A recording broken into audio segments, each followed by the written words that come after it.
Morning. Today is Tuesday, January 14th, 2020, and you're watching the Daily Mix TV. Hi, my name is Sean Patrick Hillman. The typical restaurant, which is usually owned by a family or mom and pop owners, is under fire yet again. Last year, we talked about how grocery chains like Albertsons are launching dining programs, meal kit packages, and more. Then we also talked about ghost kitchens. Ghost kitchen businesses are popping up like crazy, such as Uber founder Travis Kalanick's Cyber Kitchen business.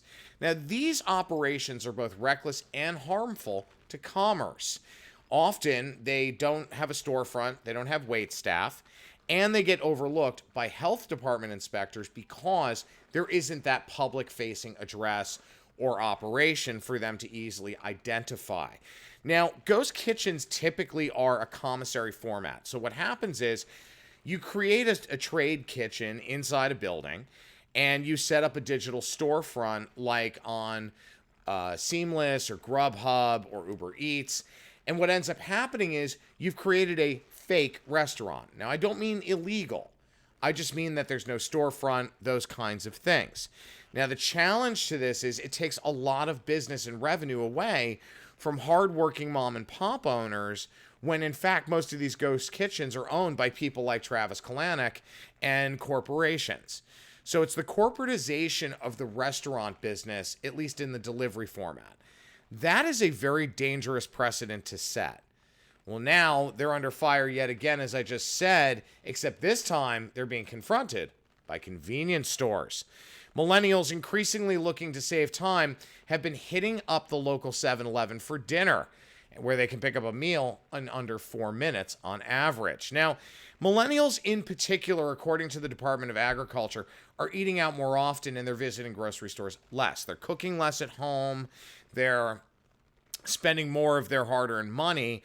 And it's important to note that they're actually making less compared to their prior generation counterparts, and that's the first time in history that's happened. Usually, when baby boomers had Gen X children made the same or more than their parents did at that time frame in their life. So for the first time ever, millennials is the first generation where that has not happened. The exact opposite has occurred, in fact. So what is a convenience store chain to do? When they start to see an uptick in traffic for food items specifically. Now, snacks and snack foods are two different things. Snacks are more like your chips, cheese doodles, Cheetos, those kinds of things. Frito-Lay, Wise chips, as well as tortilla chips, that kind of thing. Whereas snack foods are more like chicken wings, quick and easy pizzas, hot dogs, that kind of thing that you'd get at a convenience store. So what is that food that convenience chain's supposed to do when they see this kind of uptick in traffic? Well, expand their offerings, of course. Apparently, snacks and snack foods have, in fact, become dinner for Gen Y in many respects. But the question is, do the economics work out for that millennial? Of course they don't. It's no different, and it is, in fact, the same mentality as eating at a tapas or small plates restaurant. You think you're actually saving money, but when you get that small plate, and it only has, 4 or 5 things on it, when you're used to getting, a steak or a hamburger that's a plate that's this big, it ends up actually costing you more money because you order more food. The same is true at convenience stores. It is not saving them money. You are paying a surcharge for that convenience, and it's usually in the form of a higher price. So for millennials, not a smart thing to do. You'd be better off going to the grocery store and buying prepackaged meals and making them at home like your prior generation counterparts. Taco Bell is making it even easier for mobile app users to order their favorite burritos and chalupas. Now, we've talked a lot about fast food and technology. Certainly the evolution of tech and kiosk programming at McDonald's with their app. Burger King wasn't far behind, neither was Wendy's. The real point of difference here is Taco Bell has been on a tear lately. So the fast food giant looked at their business, obviously, and said, okay, we need to pump up the digital volume here. So they're expanding the functionality of its personalization solution, which is provided by Certona. Now, that's a move that is personalizing menu recommendations and offers for their mobile app users.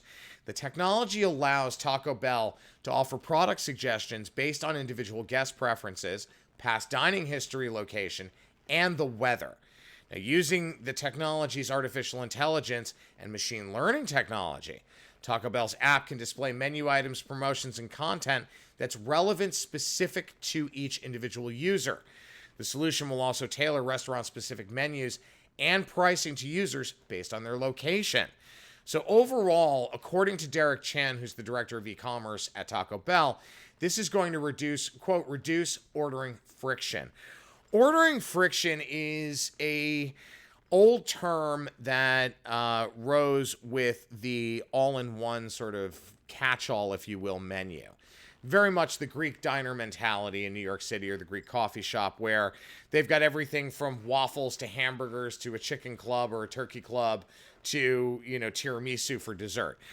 So the problem with ordering friction is that it often distracts the consumer, the diner, from choosing things that they want. Instead, they end up, because they get so frustrated, they end up just ordering the first thing that they see. Now, anybody who's watched Bar Rescue or knows anything about food and the bar business, there are psychological ways to design your menus so that you drive eyeballs to your highest profit margin item on that menu. Whether it's within a box, a different font type, bold type, that kind of thing. There are a lot of ways to manipulate the experience for the diner to drag their eyeballs to those items so that the establishment makes more money. So for Taco Bell, from a technology perspective, this is an incredibly intelligent move for them. Being able to offer personalization, especially for Gen Y, that's what they seek. That's what they want. They want to be catered to in every facet of their life from a marketing perspective. So when you look at Taco Bell's app and the partnership with Certona, the way that they've partnered up for this solution is a very, very intelligent move for Taco Bell. I can't wait to see what the sales results are.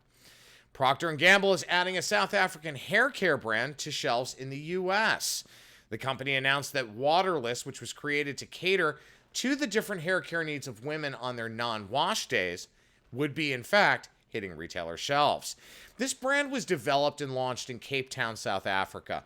It was created in response to the local water crisis, according to the World Wildlife Fund, only 3% of the world's water is actually fresh. By 2025, 2/3 of the world may face water shortages, according to the company. Now, a lot of that data did come from the World Wildlife Fund, and basically Procter & Gamble is looking at it and saying, okay, there's a better way we can help women to still maintain clean hair and healthy hair. We just have to do it without water. So Waterless products, or Waterless offers products that span across 4 benefit spaces: non-wash day, or for the non-wash day, including clean, condition, style, and fragrance.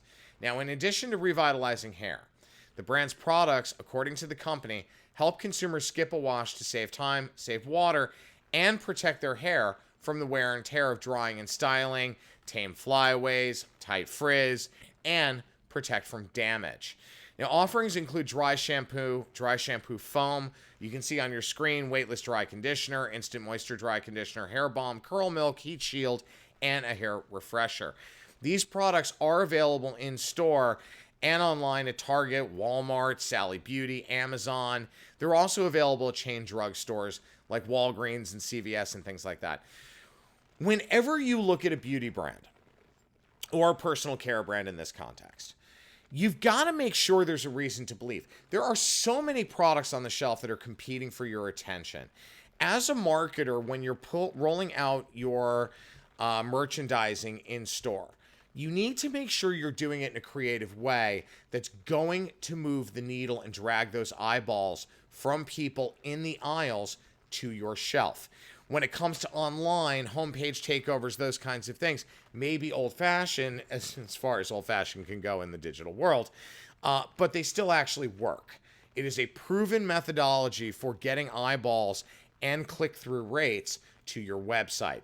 So when I look at something like Waterless, I might do something different in terms of the shelf talker, that little thing that goes on the shelf that gets your attention and explains or educates more about the product. In that context, what I would do is create some kind of water type mechanism or feel or sound in that experience so that people are wondering, where's that coming from? Or if it's a visual thing, it drags their eyeball directly to the product, whether it's blockading the shelf with some kind of, whether it's a wave or a wash through of water, or it's a call to action for the World Wildlife Fund, those kinds of things in order to get someone's attention to pay attention to this product. So I think it looks really cool. I think it could be a very interesting brand. Procter Gamble, as we know, is the largest consumer products company on the planet. So for them, we know they know what they're doing. I just can't wait to see what this looks like from a results perspective. All right, it looks like the MGM Grand has been sold. MGM Resorts International has agreed to sell the property along with Mandalay Bay to private equity and real estate giant Blackstone Group. Now, news of the deal was first reported by the Wall Street Journal, and the deal does value MGM Grand Las Vegas real estate assets at about $2.5 billion. Blackstone would own slightly less than half of the properties through its non-listed real estate investment trust, while MGM Growth Properties, LLC, which is a public REIT, would own the remainder, according to people who were involved in the transaction. MGM Resorts does expect to receive cash proceeds of about $2.4 billion from the deal and $85 million in MGM Growth Partnership units. Now, the deal is not that different than MGM Resorts' sale of its flagship Bellagio in Las Vegas to Blackstone last year. The MGM Grand would, in fact, the sale of it would be another step in their asset-light strategy. So that's intended to pull cash out of its real estate and focus on new business development like sports betting, entertainment, casino development in other countries like Japan. Now, the company has a market value of about $17 billion, and it began looking at real estate deals to help pay off their debt, as well as the board of directors had formed a real estate committee last year. So about, I think, almost exactly 1 year ago in January of 19. For them to look at their portfolio this way, and they're not the only ones. I mean, we've heard that Bed Bath & Beyond sold half of their real estate holdings in order to stay afloat, pay down some debt, and keep their cash flow going.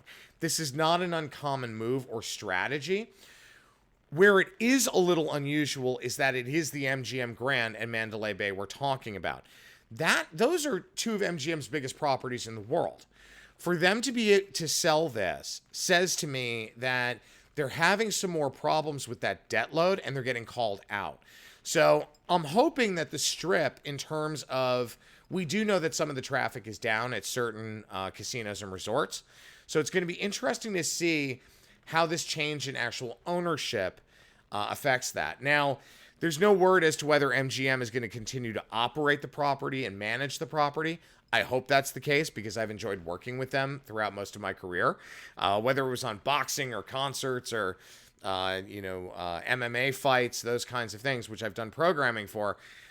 They're a good company to work with, and they make it a lot of fun. So I'm hoping that that's going to be the case, that they're still going to operate these resorts, because otherwise Blackstone's going to have a very hard time sort of doing the run-up after an acquisition of this size. All right. I'm not sure what the hell's going on in Tinseltown, but this reboot craze just hit a major bump in the road. Take a look at this on screen. It's called Thundercats Roar. Oh my God. They took an incredibly cool cartoon from the 80s, which was designed to sell toys. And I mean, to say that they've made a mockery of it is putting it mildly. And this is definitely a millennial-driven show. They've made that painfully clear in all their press materials. When they developed it about a year and a half ago, they talked about targeting millennials who are interested in older TV shows and series and cartoons and stuff like that. Here's the reality. It is a bullshit reboot that was done in an incredibly lazy way. It's absolutely horrible. I've seen what the early test results were as they were leaked online. It's horrendous. The fact that this was done is just disgusting. Now, word hit also a couple of days ago that Comcast NBCUniversal greenlit a series based on the Chucky franchise for Syfy. Really? I mean, come on, people. Doesn't Hollywood have any original ideas anymore? This gives you the shake of my damn head of the week. You guys have endless amounts of money, and all you can do is reboot everything from the 70s and the 80s and fuck it up. I mean, wow. The fact that the box office this past year broke the overall receipts record is a miracle. And frankly, despite Martin Scorsese's bullshit comments, it is only really due to the concentration of franchise blockbusters that hit the screen like The Last Avengers and Star Wars. Now, TV ratings are down, as is the overall sentiment for Hollywood. So it's going to be an interesting year, to say the very least. I'm wondering if there isn't going to be a lot of blowback after the award season is finished about what's going to happen in the back half of the year. Because right now, they don't have a lot of blockbusters on the schedule. And that is a big problem for theater chain owners like AMC and Regal. If they don't have the content, the masses won't show up at their doors, which means their revenues will be down, which means concession sales will be down. That creates a serious collateral effect that I don't know some theater chains can recover from. Remember, theaters had a lot of problems over the last decade, and for them to be bleeding out in 2020 after a record-breaking year, that's going to be really, really scary. All right, guys, I'm out of time. My name is Sean Patrick Hillman. I'm the editor-in-chief of the Daily Mix TV. If you guys have any questions, comments, or story ideas, please email thedailymixtv@gmail.com.